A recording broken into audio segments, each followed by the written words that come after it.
Դպրոցների վարչատնտեսական կառավարման գործընթացում բազմաթիվ խնդիրներ են առաջացել։ Կառավարության նիստում կրթության, գիտության, մշակույթի և սպորտի նախարարը ներկայացնում է նոր կարգավորումներ, որոնք կնպաստեն բարեփոխման առավել սահուն ներդրմանը։ Այս պահին արդեն 437 դպրոցներ կամ մեր պետական դպրոցների շուրջ 32% անցել են կառավարման նոր ձևաչափի, որոնցից տնօրեններ են նշանակվել 138 դպրոցներում։ Զարգացման ծրագրերի փորձաքննության գործընթացը դրական հաղթահարում է հավակնորդների շուրջ 13%-ը։ Հարցազրույցի փուլը դրական է հաղթահարում նախորդ փուլը դրական հաղթահարածների շուրջ 38%-ը, ինչը վկայում է ոլորտում կարողությունների զարգացման լուրջ խնդիրների մասին։ Այն դպրոցներում, որտեղ հավակնորդներ չկան կամ արդյունք չեն ապահովել, նախարարությունը որոշել է թեկնածուների գործ ուղղել։ Գործուղման կարգը ներկայացված է հանրային քննարկման, վերլուծվել են նաև նշանակման ընթացիկ կարգերի լավարկման հնարավորությունները։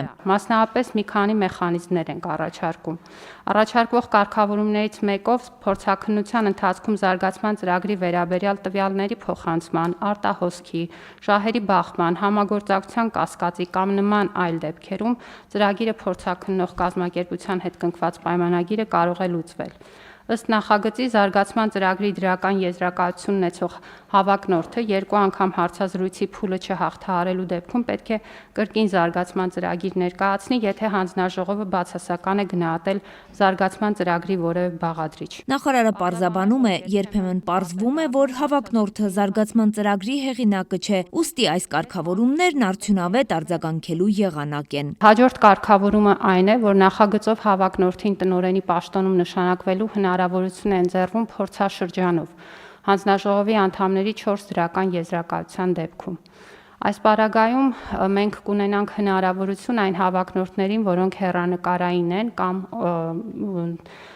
բավարար պատկերացում են ներկայացնում հաստատության զարգացման վերաբերյալ, սակայն օրինակ չունեն կառավարման մեծ փորձառություն, փորձաշրջանի հնարավորությամբ աշխատելու պայմաններ ստեղծել եւ փորձաշրջանի արդյունքով որոշել նրանց հետագա պաշտոնավարումը։ Վարչապետի մոտ մի շարք հարցեր առաջացան, վերլուծում է 100 հավակնորդից 5-ն են համապատասխանում չափանիշներին։ Փորձի վրա հիմնվելով քաղաքական արձանագրում է կատարում։ Հայաստանի Հանրապետությունում ընդհանուր առմամբ կա կադրային ճգնաժամ, որն անդրադարձել է նաև կառավարման համակարգի վրա։ Եկեք ի վերջո խոստովանենք, որ ամենտեղ եւ ամենուր այդ նույն վիճակն է, ներառյալ կառավարման համակարգում։ Եթե կարելի է վարորդ լինել, չիմանալով մեքենա քշել, ինչի չի կարելի լինել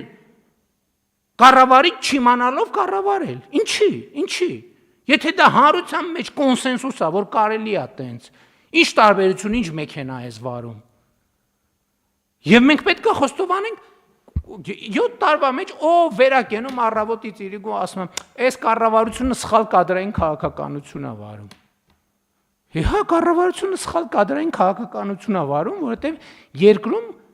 կադրային ճգնաժամ է, մարդկային ռեսուրսի ճգնաժամ է, հարգելի գործընկերներ։ Լավ կադրեր կան, բայց նրանք մեծ գումարներով աշխատում են երկրից դուրս, ասում է Փաշինյանը։ Կան լավ կադրեր, այո, կան լավ կադրեր։ Փոքր խումբ, որոնք 1, 2, 3, 4, 5, 6, 7, 8, 9, 10 միլիոն դրամով աշխատում են Հայաստանում, Հայաստանից դուրս։ Եվ չեն էլ գա աշխատեն կառավարությունում, հələ մի բան չի, 400-500 հազար դրամ ստանան, ամեն ստացած կոպեկի հետ էլ անեծքը հետը տանեն տուն։ Էլի բանը, պարգևավճարը, մեր բաները տարան, պարգևավճարը վճարեցին։ 120 նորոգվող դպրոցում արդեն 2026 թվականի ամռանը կավարտվեն շինարարական աշխատանքները եւ սեպտեմբերին կմեկնարկի դասապրոցեսը նոր պայմաններում։ Պետբյուջեից ԿԳՄՍ նախարարությանը հատկացված միջոցներից հերթական հատկացումներն են հաստատում։ 2025 թվականի պետական բյուջեով կրթության, գիտության, մշակույթի եւ սպորտի նախարարությանը կապիտալ ծրագրերի իրականացման համար հատկացված միջոցներից կատարել վերաբաշխում 525 միլիոն 496 1400 դրամի չափով, որի նպատակն է ֆինանսական միջոցներ հատկացնել մի շարք դպրոցների շենքային պայմանների բարեկարգման համար։ Նիկոլ Փաշինյանը հավելում է, դպրոցաշինության գործընթացը շարունակական է լինելու։ Կառուցել սովորելով, կարևոր է լինել հետևողական, որպեսզի շինարարական սխալները հնարավորինս քիչ լինեն։ Արևիկ Սարդարյան, Արմալուր։